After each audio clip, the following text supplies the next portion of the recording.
எல்லாருக்கும் வணக்கம். நான் Hema Subramanian. Welcome to home cooking Tamil.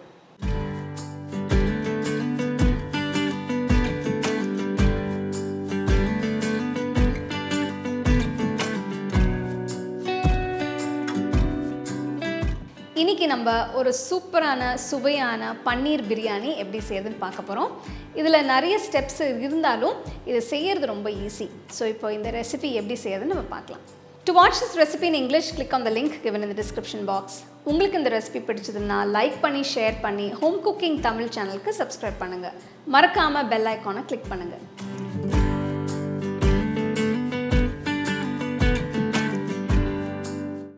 குங்குமப்பால் செய்ய ஒரு டேபிள் ஸ்பூன் வெதுவெதுப்பான பாலில் கொஞ்சம் குங்குமப்பூவை போட்டு வச்சுருங்க.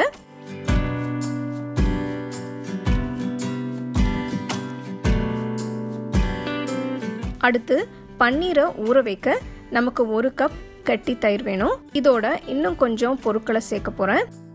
1/4 டீஸ்பூன் மஞ்சத்தூள், 2 டீஸ்பூன் மிளகாய்த்தூள். நான் காஷ்மீரி மிளகாய்த்தூள் யூஸ் பண்ணுறேன். நீங்கள் வெறும் மிளகாய்த்தூள் கூட யூஸ் பண்ணலாம். 1 டீஸ்பூன் தனியாத்தூள், 1 டீஸ்பூன் ஆம்ச்சூர் பவுடர், 1 டீஸ்பூன் உப்பு, கொஞ்சம் கசூரி மேத்தி. உள்ளங்கையில் வச்சு நல்லா நசுக்கி போடுங்க. இதெல்லாமே போட்டு நல்லா மிக்ஸ் பண்ணுங்க. ஊற வைக்கிறதுக்கான மசாலா கலவை ரெடி. நல்லா திக்காக க்ரீமியாக இருக்குது. அடுத்து இதில் பன்னீர் துண்டுகளை போட்டுக்கலாம். நான் 400 கிராம் பன்னீர் யூஸ் பண்ணுறேன். எல்லாத்தையும் மெதுவாக மிக்ஸ் பண்ணுங்க. 30 நிமிஷத்துக்கு ஊற வைங்க.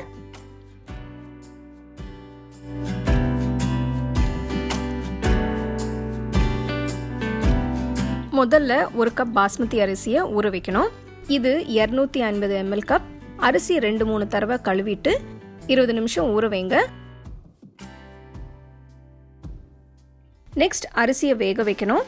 நல்ல அகலமான பாத்திரத்தில் தண்ணியை ஊற்றி கொதிக்க விடுங்க. தண்ணி கொதிச்சதும் இதில் ஊற வச்ச பாஸ்மதி அரிசியை போடுங்க.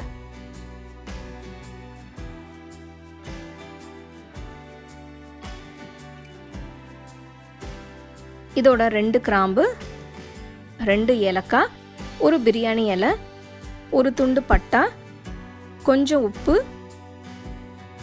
1 அன்னாசி பூ, 1 ஜாவித்ரி. இதெல்லாம் அரிசிக்கு அருமையான ஃப்ளேவர் கொடுக்கும். நான் அரிசி ஃபுல்லாக வேக வைக்கிறேன். பொதுவாக 3/4 பாகம் தான் வேக வைப்பாங்க. ஆனால் நான் முழுசாக வேக வைக்க போகிறேன். பார்த்தீங்கன்னா அரிசி ஃபுல்லாக வெந்திருக்கு. அடுப்பை ஆஃப் பண்ணி சாதத்தை வடிகட்டி எடுத்து வச்சிருங்க.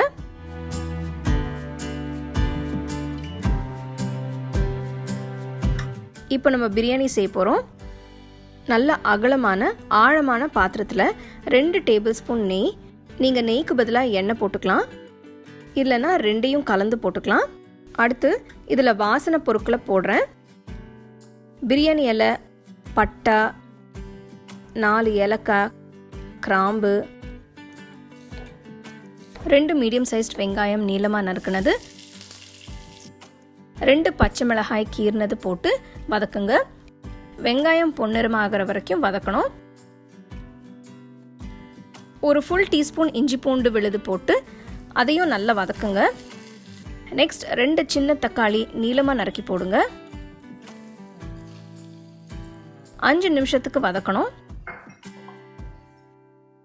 நெக்ஸ்ட் மசாலா தூள் போட்டுக்கலாம்.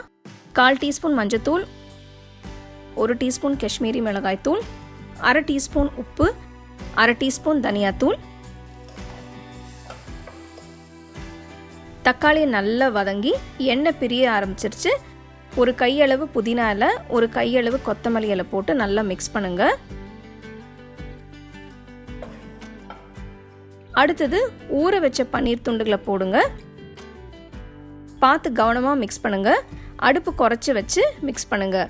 மசாலா வேக 2-3 நிமிஷம் ஆகும். மசாலா வெந்து எண்ணெய் பிரியுது. இந்த ஸ்டேஜில் வேக வச்ச சாதத்தை மேலே ஸ்ப்ரெட் பண்ணி போடுங்க.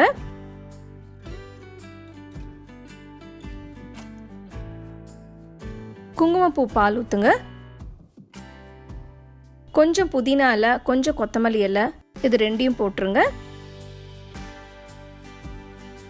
ஆவி எதுவும் வெளியில் போகாமல் இருக்க ஃபஸ்ட்டு ஃபாயில் பேப்பர் போட்டதுக்கப்புறம் மூடி போட்டு மூடுங்க.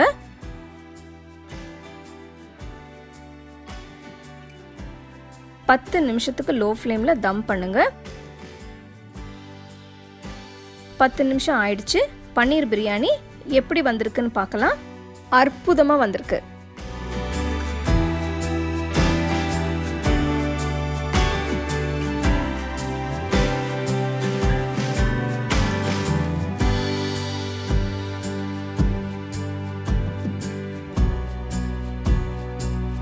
ஸோ ரொம்ப சூப்பரான சுவையான நல்லா ஈஸியாக செய்யக்கூடிய பன்னீர் பிரியாணி எப்படி செய்கிறதுன்னு பார்த்தீங்க.